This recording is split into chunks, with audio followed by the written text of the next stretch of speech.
Hakuna namna utamtuliza mwanamke kwa maombi, hakuna. Mimi mwenyewe sina.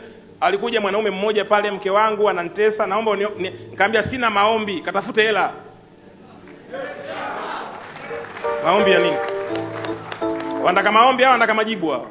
Hawa ni ua, sema ua. Ua hiyo. Elewa neno ua. Ua kitu kizuri. Ua inataka kitu kizuri. Yeah. Akiona simu hii unamnunulia. Imetoka siyo 17, siyo 16, siyo juzi. Mama yenu ananionyesha, ona simu hii imetoka mpya. Kaambia hapa ndo pa kupiga show hapa. Sema amina. Amen. Kaenda nikamnunulia. Kaenda nikaiweka juu ya kitanda. Kaambia uichukui ile bila kutoa nguo. Ndo nimeanza hivyo sasa. Yes sir. Mara wiki mbili ananizungusha nini na huyu ndampataje hii?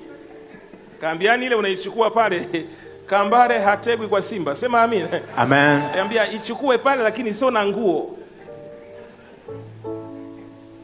Amani ya mwanamke ni maisha. Acha kutia huruma. Hakuna mwanamke mvumilivu wa shida. Hata huyu mmoja hayupo. Sawa sawa. Tutapeana kanuni za maisha, tutapeana kanuni za mapambano. Tukitoka hapa tukapambane. Ndio. Amina. Yes. Tunategemewa wewe, sema amina. Amen.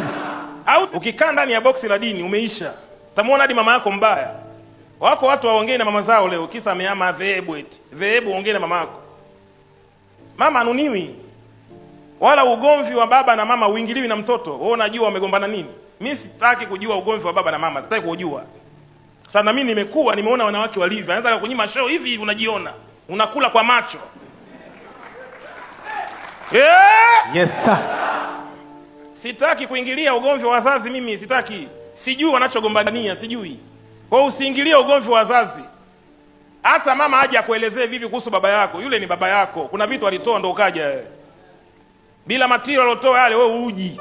Kwa hiyo mheshimu. Na ndio maana Biblia imesema waheshimu baba na mama. Full stop.